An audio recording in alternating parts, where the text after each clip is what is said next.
Hola, ¿qué tal estás? Soy José Luis Martín y te doy la bienvenida a un nuevo podcast de World Media.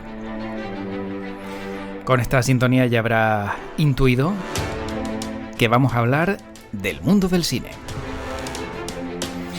Y en este nuevo podcast te vamos a hablar Manu Díaz y yo, quien te habla, de 007 James Bond.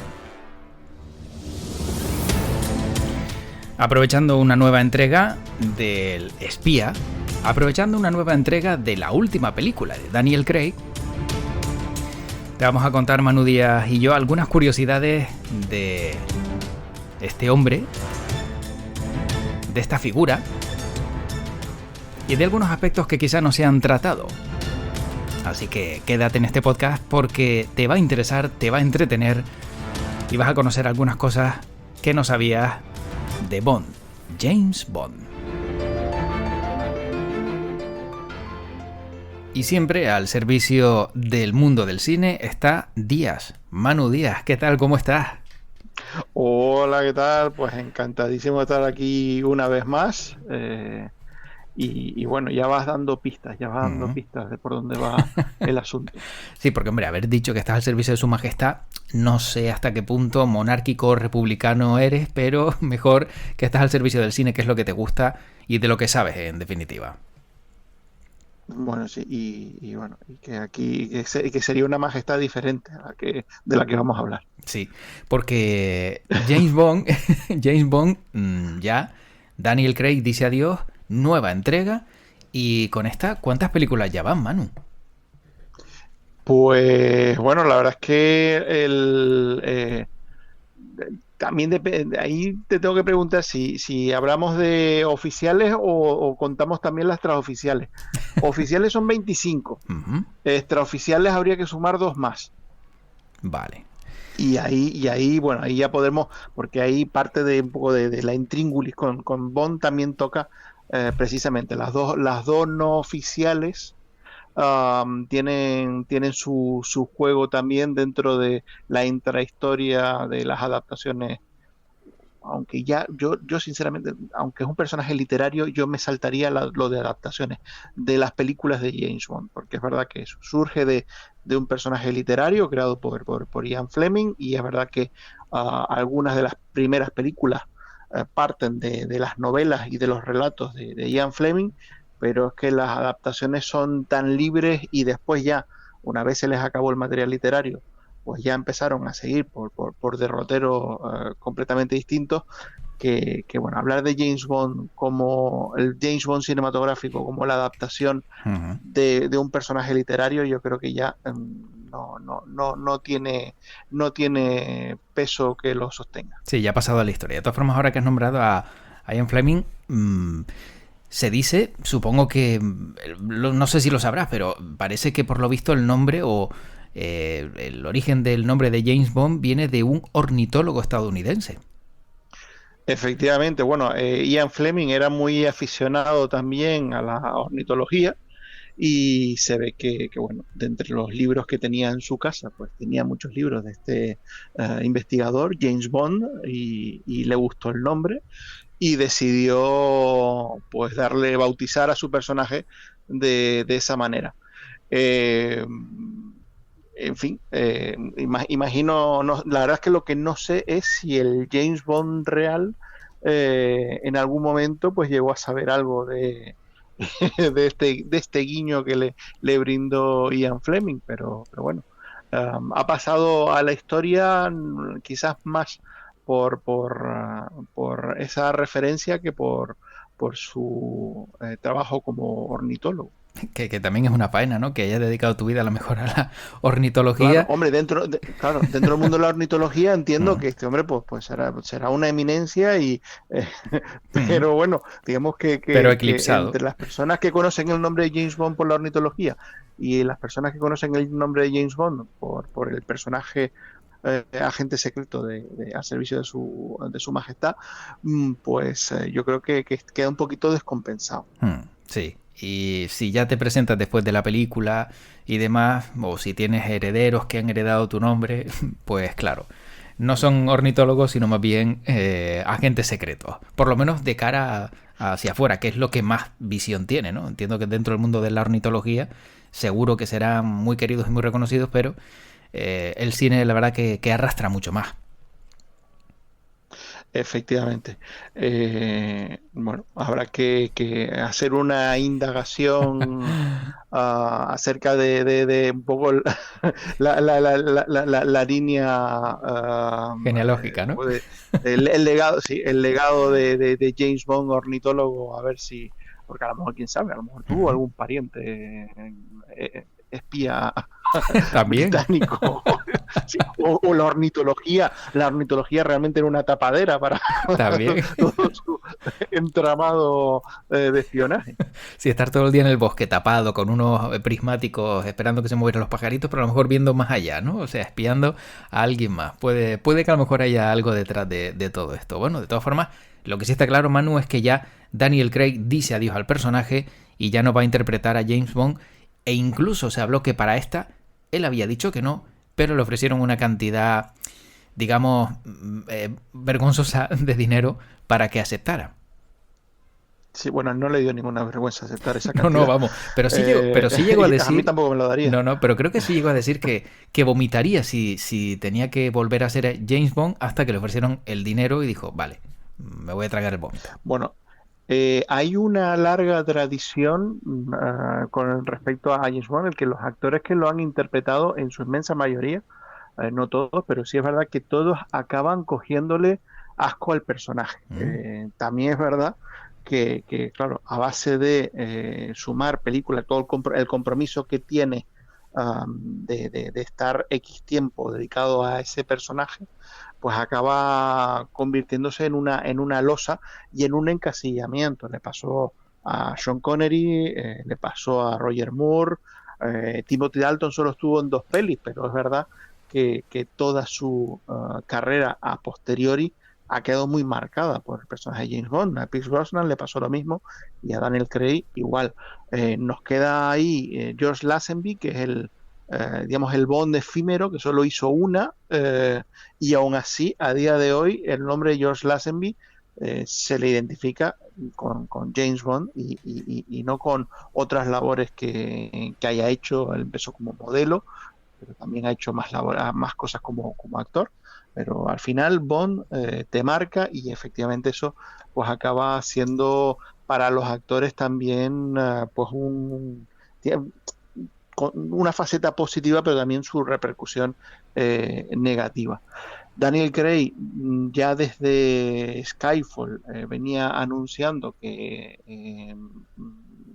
no iba a continuar con el personaje, pero también otra de las tradiciones de las películas de James Bond es que el actor se queja de que no va a continuar y al final le acaban convenciendo colocando un cheque más grande sobre la mesa. Pasaba con Connery, recordemos ese famoso nunca digas nunca jamás, porque él dijo que jamás volvería a interpretar a James Bond y después volvió con Diamantes para la Eternidad. Pasó con Roger Moore, que en Roger Moore sí es verdad que lo utilizaba también como táctica para aumentar caché, decía esta va a ser la última, esta va a ser la última, y mientras le iban sumando billetes a la cantidad, pues él continuaba hasta que ya estuvo demasiado mayor para el personaje. Bueno, lo que sí está claro es que al final es la última de él, y también parece que se habla de un giro en la película en general y de lo que va a ser James Bond de aquí en adelante, ¿no? No sé si hay algún nombre, Manu, que le pueda sustituir. Hay candidatos, pero sobre todo de lo que se está hablando es que puede haber candidatas y algunas ya han dicho que no. Bueno, ahí entramos en el terreno de la especulación.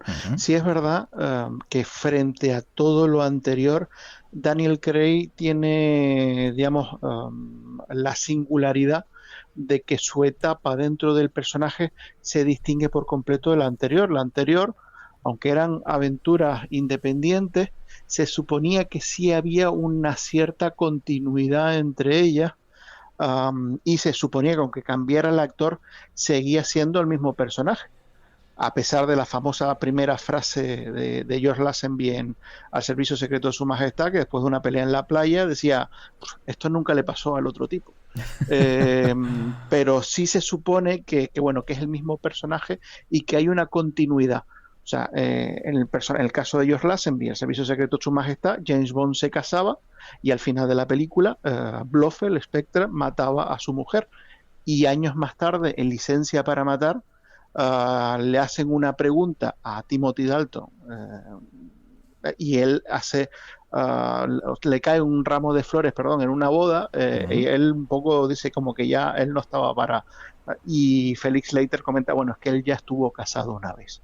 O sea que hay, digamos, una cierta mitología que sí se va manteniendo muy, muy, muy leve, porque claro, los años van también pasando y para justificar que pues el James Bond de Sean Connery siga siendo el mismo James Bond que el de Pierce Brosnan, a pesar del cambio del tiempo y que no haya envejecido el personaje, pues siempre ese tema de continuidad queda un poco en el aire.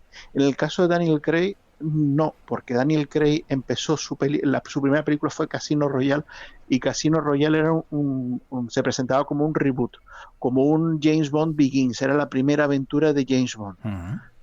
Y a partir de ahí, pues podemos decir que realmente las películas de James Bond de Daniel Craig son, digamos, un conjunto aparte.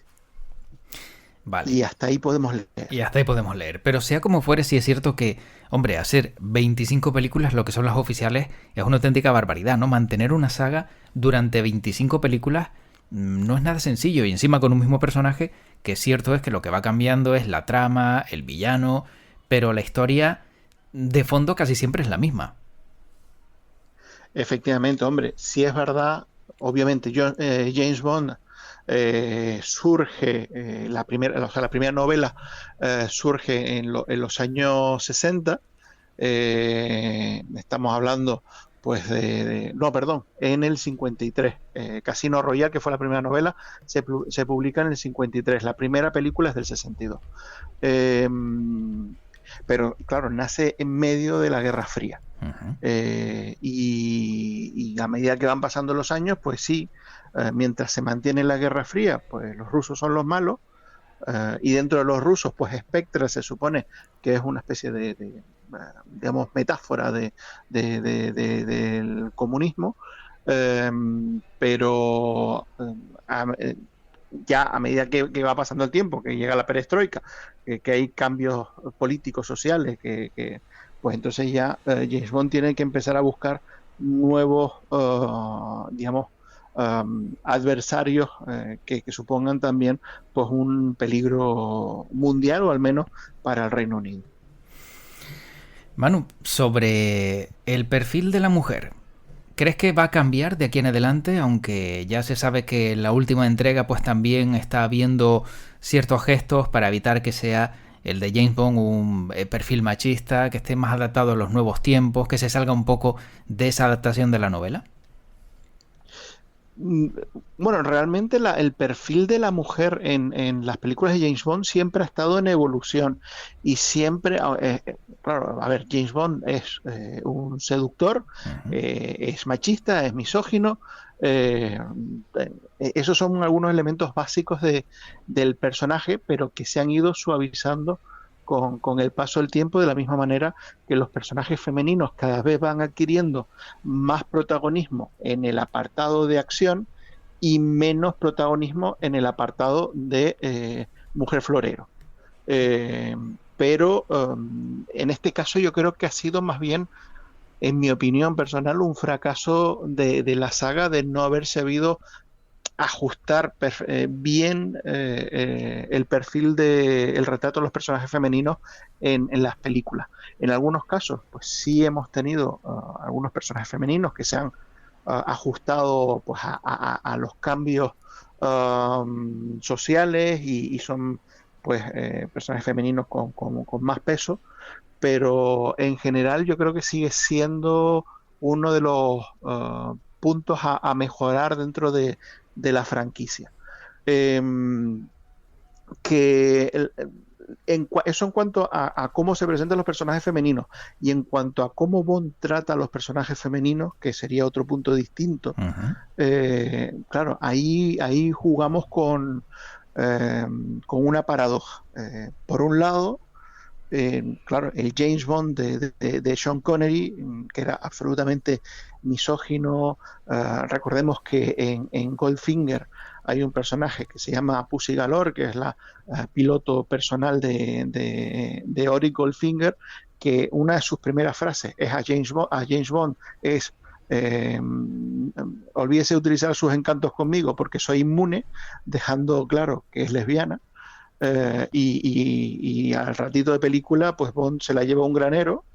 Ella se resiste, pero ahí hay encuentro sexual, claramente una violación, pero después ahí, pues digamos que el poder sexual de Bond no solo pone al personaje femenino que está en el bando de los malos de su parte, sino que encima pues le produce todo un cambio de orientación sexual.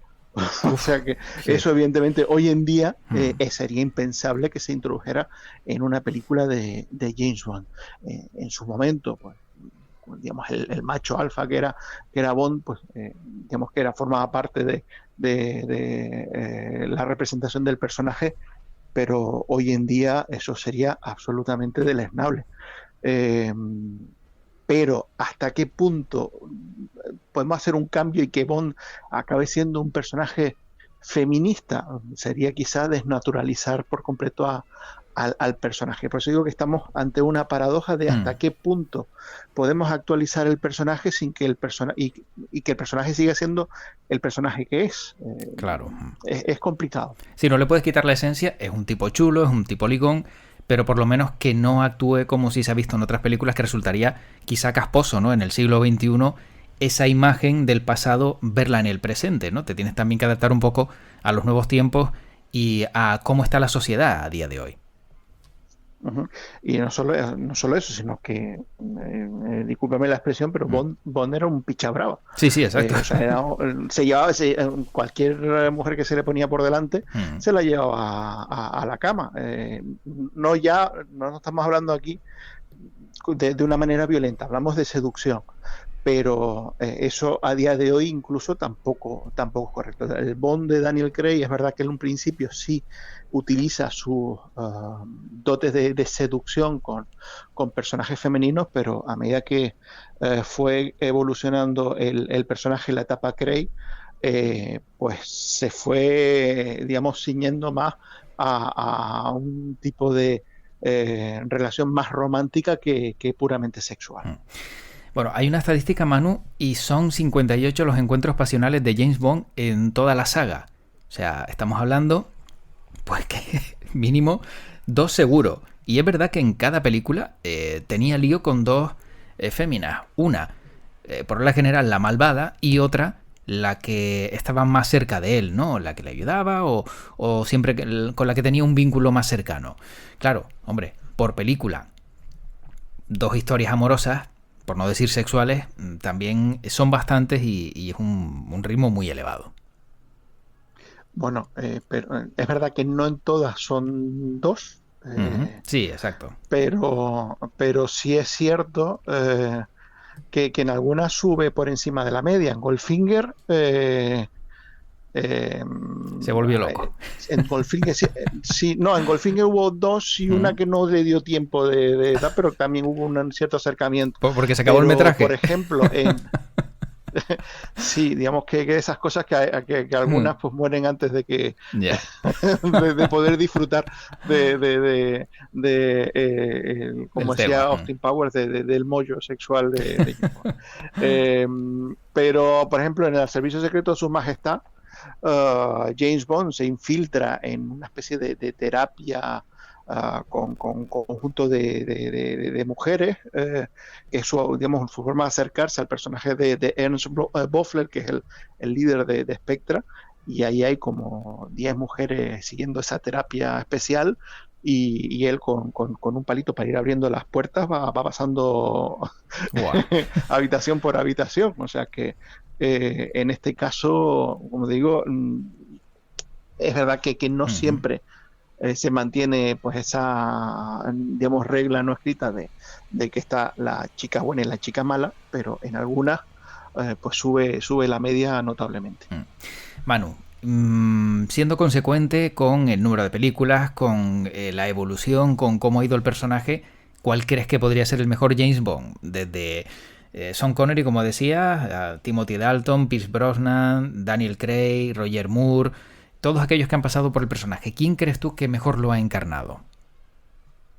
Bueno, esa es la pregunta del millón, porque claro, cada cual tiene su favorito. Es verdad que Daniel Craig entró con mucha fuerza y ha hecho el personaje suyo, y le ha dado digamos, un perfil completamente distinto al de todos los anteriores. Eh, y es verdad que, por ejemplo, pues muchos son muy fans del Bond de Roger Moore, que era quizá el más paródico, el más humorístico y el que pues estuvo muchísimas películas al frente del papel.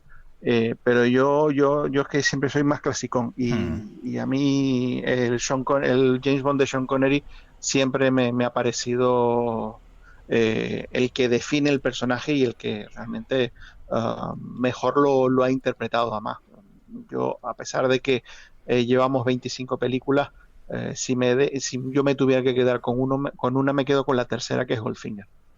Claro. Sí, de que también marca un punto de inflexión, ¿no? Efectivamente, es verdad que ahí Doctor No, que es la primera película, quizás de las flojitas, tiene momentos icónicos, como Úrsula Andrés saliendo de la playa, y la primera vez que Bond dice su famoso Bond, James Bond. Pero Desde Rusia con Amor es la película que realmente marca el inicio del personaje, y Goldfinger es la que convierte al personaje en un éxito estratosférico. De ahí en adelante, evidentemente cada película tiene sus características y sus variantes y sus novedades y sus puntos novedosos, pero realmente Desde Rusia con Amor y Goldfinger, en mi opinión, son las que han marcado el patrón a seguir por todas las demás.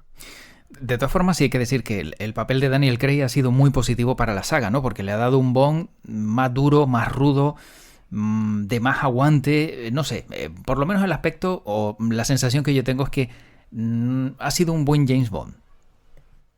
Sí, ha sido un James Bond extraordinario, y ya te digo, será quizás de los James Bond que dé más pie a estudio, por eso que te comentaba de que dentro del conjunto de películas las suyas forman un estrato aparte. Pero elementos importantes en el Bond de Daniel Craig: es el primer James Bond posterior al 11 de septiembre, y su cine, o sea, sus aventuras han venido marcadas muchísimo por el contexto político posterior al atentado de las Torres Gemelas. También es el Bond que tiene que, digamos, redefinirse en un momento en el que el cine de acción ya había incluido las aventuras de Jason Bourne, que también supusieron un cambio de estética fundamental, y que bueno, pues James Bond tenía que ponerse al nivel de esta nueva acción, más cercana al espectador, más cuerpo a cuerpo, eh, sin tanto disparo, sino con mucha violencia física. Y después, pues bueno, lo que decíamos, es un Bond que desde Casino Royale hasta Sin Tiempo para Morir, aunque no hay una continuidad, digamos, realmente robusta, pero sí es cierto que, digamos, que la historia que inicia en Casino Royale cierra en Sin Tiempo para Morir. Y de villanos, Manu, ¿con cuál te quedarías? Porque también han sido muchos los que han pasado por la saga en estas 25 películas. Bueno, es verdad que han sido muchos actores, pero con los actores pasa igual que con James Bond. Muchos de los grandes villanos de la saga han sido interpretados por grandes actores, pero realmente hay uno que ha sido interpretado por varios, que es el caso de Blofeld. Blofeld es el villano de referencia, es, por así decirlo, el Moriarty, es el némesis de James Bond. Y siempre ha sido un personaje que ha estado ahí, incluso con eso, con ese reboot de Casino Royale, pues Blofeld regresaba, uno de los elementos que le dieron una relectura con la entrada de Daniel Craig en la franquicia. Después, más allá de ahí, pues desde luego hay villanos, hay villanos muy, muy interesantes, pero yo creo que el Le Chiffre que interpretó Matt Mikkelsen en Casino Royale es pues uno de los villanos antológicos de James Bond. Bueno, sea como fuere, como tú bien has indicado, Blofeld ha aparecido en 7 películas oficiales, pero aquí el amigo se ha cargado a 405 villanos. O sea, en total, en toda la saga, ha matado a 405. Entiendo que dentro de esos villanos, hombre, también se recogen esbirros y demás, ¿no? Los malos malotes, ¿no? Los peores.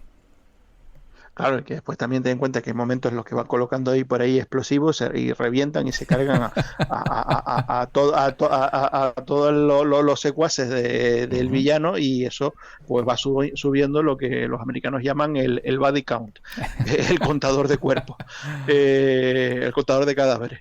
Eh, pero bueno, una cosa fundamental, nosotros entendemos a James Bond como un personaje heroico, pero no fue creado como un personaje heroico, y de ahí también un poco el giro que le da, que siempre se le ha intentado dar, a veces más abrupto, a veces más suavizado, pero James Bond es un asesino a sangre fría, es el hooligan del servicio secreto de su majestad. Cuando hay que cargarse a alguien, mandan a un 00. Eh, y la función de James Bond no es investigar, no es resolver un misterio, no, la función de James Bond es llegar a un sitio y cargarse al malo o al que toque cargarse. Y así, o sea, el personaje originalmente interpretado por Sean Connery era así, pero es verdad que bueno, que tú tengas, digamos, en los años 60, 70, que el héroe pues fuera un poco antihéroe y tuviera ese lado oscuro, y que no tuviera, digamos, cortapisas morales, pues gustaba, y después pues, hubo que suavizar eso porque entramos en una etapa donde el bueno tenía que ser un personaje pues que transmitiera una serie de valores también al espectador, pero Bond en ese sentido siempre ha sido un personaje delicado a la hora de representarlo, porque no es un héroe, y desde luego digamos que su función es más que moralmente cuestionable. Bueno, Manu, yo tengo 2 curiosidades para terminar, pero antes, no sé si quieres aportar algo más a este podcast para que quede mezclado y no revuelto.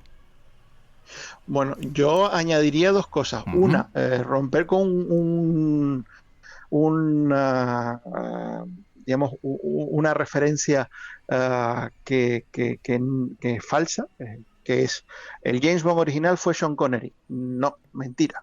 No fue el primer actor en interpretar a James Bond. El primer actor en interpretar a James Bond fue Barry Nelson en una adaptación que se hizo para televisión en 1953 de Casino Royale.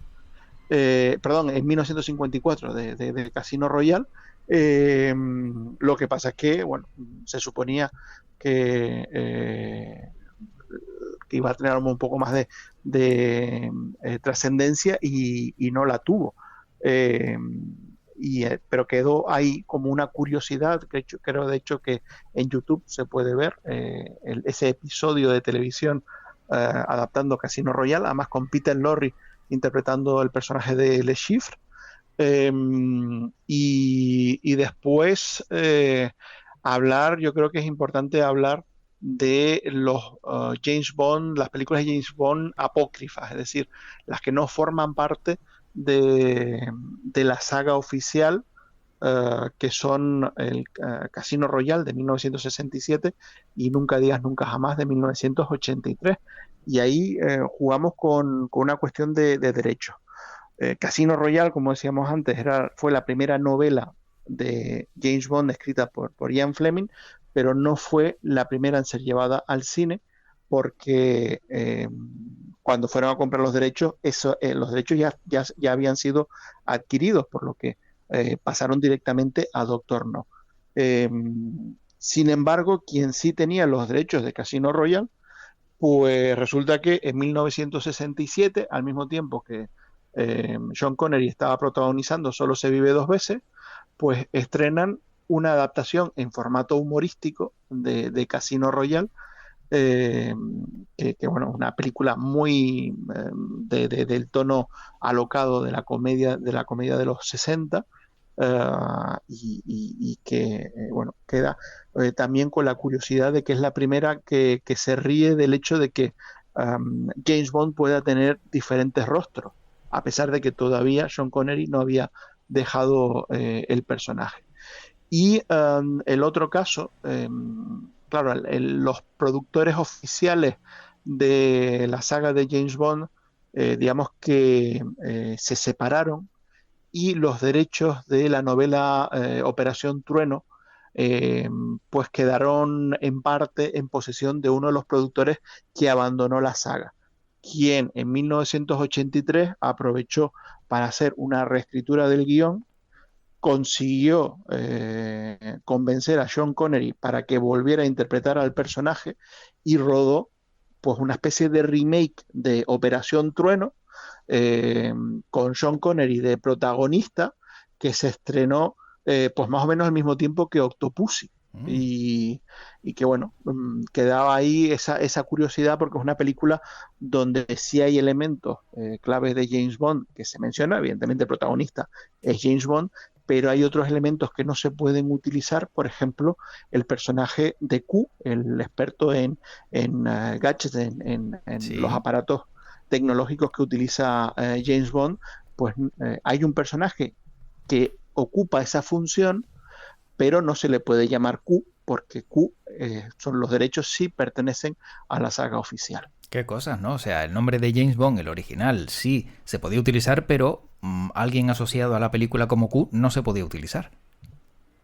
Claro, porque James Bond sí estaba asociado a los derechos de la novela Claro, Operación Trueno, claro. mientras que Q es un personaje creado expresamente para las películas, por lo que quedó ahí. Y después, por otro lado, se habla mucho de, digamos, cuáles son los actores que más películas de James Bond han hecho, y en este caso, pues el actor que más películas de James Bond ha hecho, pues no es ni Sean Connery, ni Roger Moore, ni Daniel Craig. Fue Desmond Llewellyn, que fue el actor que interpretó a Q, y que estuvo interpretándolo pues prácticamente hasta el final de la etapa de Pierce Brosnan. Si no me equivoco, en El mundo nunca es suficiente fue su última aparición como Q en la saga, o sea, de 1963, porque creo que él, si no me equivoco, él sale por primera vez en Desde Rusia con Amor, hasta 1999, pues el mismo actor estuvo interpretando al mismo personaje. Vamos, que tenía contrato fijo, ¿no? Como el resto, que era temporal por obra y servicio. Sí, lo que pasa es que, bueno, un contrato fijo, pero que Sí, pues pero de claro, poco. va a ser una película cada X tiempo, Mm. pues bueno, para comer no daba. No daba. Pero, Y encima seguramente el salario no era muy bueno, seguro. Pero bueno. Bueno. hombre, con el paso del tiempo imagino que Desmond Llewellyn pues lo negociaría para cobrar un poquito más, Seguro. pero evidentemente es un personaje que sale 2 minutos en cada película. Pues fíjate que una de las curiosidades que tengo para terminar, Manu, está relacionada una con el dinero y otra con, bueno, con el alcohol, ¿no? Con el alcohol que bebía Sean Connery. Bueno, Sean Connery todos, pero en este caso, en la del dinero, hay una gran diferencia entre el primer James Bond y el actual, lógicamente. El primero hablamos de la saga cinematográfica y no de la serie de televisión, como tú bien indicabas. El primero, Sean Connery ganó en la primera, en 1962, $17.000. Ya George Lazenby se embolsó 7 años después $80.500, pero ya por último Daniel Craig ganaba pues esos $25 millones por protagonizar una película de James Bond. Sí, hombre, también hay que calcular la inflación. Claro, sí. Pero de los 60 ahora, claro. También hay que tener en cuenta una cosa. Lo que cobró Sean Connery en Agente 007 contra Doctor No era muy poco frente a lo que cobraría, por ejemplo, por Diamantes para la Eternidad, que fue su última película. Ahí claro. Cobró lo que no estaba escrito en aquel momento.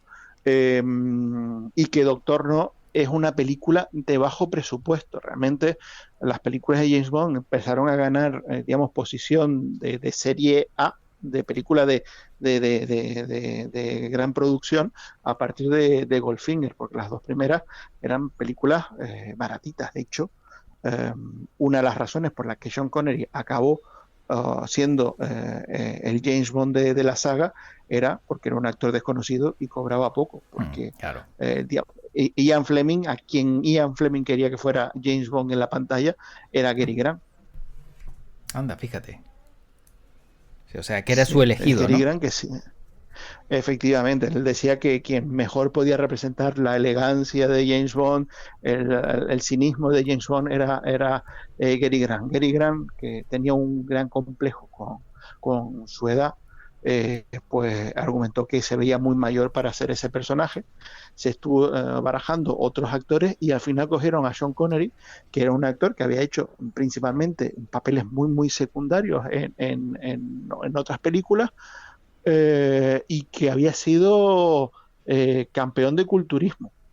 O sea, tenía un buen físico, y lo escogieron un poco por eso. De hecho, el propio Sean Connery dice que él en la primera película no era todavía James Bond, que fue más Desde Rusia con Amor y en Goldfinger, cuando él aprende digamos, la elegancia y el saber estar de James Bond. En la primera película él era un cazurro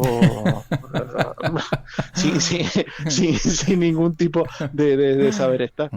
Bueno, pues para acabar, Manu, la otra curiosidad que tengo es las unidades de alcohol consumidas por James Bond, pero en las 24 películas oficiales realizadas, que se elevan hasta las 302 unidades. Eso supone que de media James Bond se ha tomado un trago de alcohol cada 10 minutos y 53 segundos. Pero lo más curioso no es solo que cada 10 minutos el hombre haya empinado el codo, sino que encima no haya sido el vodka martini agitado, no revuelto, que es lo que también hizo famoso, sino champán, que es lo que aparece en 21 películas de la saga.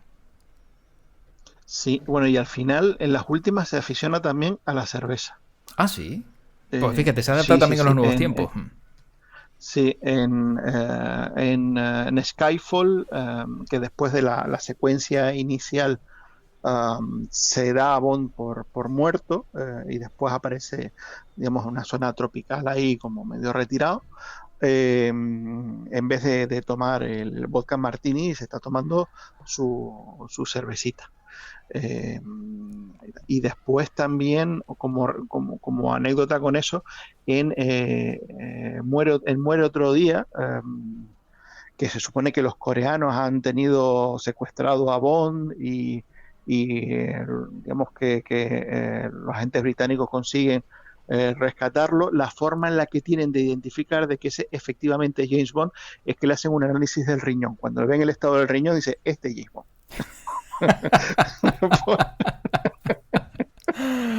Vaya, pues fíjate, bien argumentado, ¿no? O sea, un riñón tan lamentable solo lo puede tener James Bond. Sí, el tío estará masas, estará cachas, pero el riñón lo tiene el hombre tocado después de 25 películas y haberse soplado 302 unidades de alcohol. Normal, pero bueno. Bueno, Manu, pues la verdad de todos que... modos, me decías que eso era, o sea, el cálculo era con las 24 películas. Sí, 24 oficiales, exacto. Porque la 25ª, que es la última, Daniel Craig bebe como un cosaco, ¿eh? Pues, O sea que habría que sumar la cantidad, porque entiendo entonces que ahí está, el cálculo está hecho hasta Spectre, que es la número 24. efectivamente, sí, hasta la 24, porque luego ya seguramente con esta 25 a lo mejor les pareció exagerado, ¿no? El consumo de alcohol y que no era un buen ejemplo para la sociedad. Bueno, Manu, pues la verdad que ha quedado bastante jugoso este 007 especial sobre James Bond y cuál ha sido su origen, pasado, presente y quizás futuro, ¿no? Veremos cuál es el futuro de la serie, de la saga. Y también, si nos llevamos una sorpresa, como en su momento nos vimos también con el trasvase de poderes de Capitán América, ¿no? Bueno, pues Halcón, que descuadró a muchos, y estoy hablando de otra saga, pero aquí podría darse un caso similar.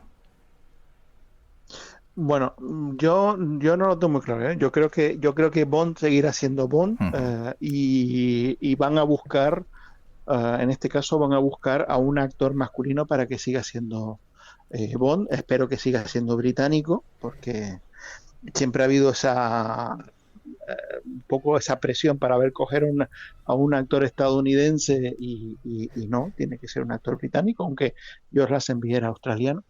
Eh, pero yo creo que sí buscará una forma de cambiar un poco, digamos, el perfil de James Bond tras Daniel Craig, pero yo creo que seguirá siendo un actor masculino y cis heterosexual. Yo creo que eso sí lo van a mantener.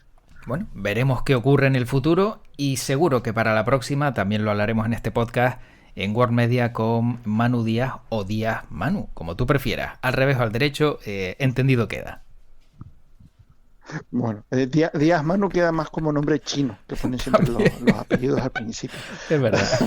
Así que yo me quedo con Manu Díaz.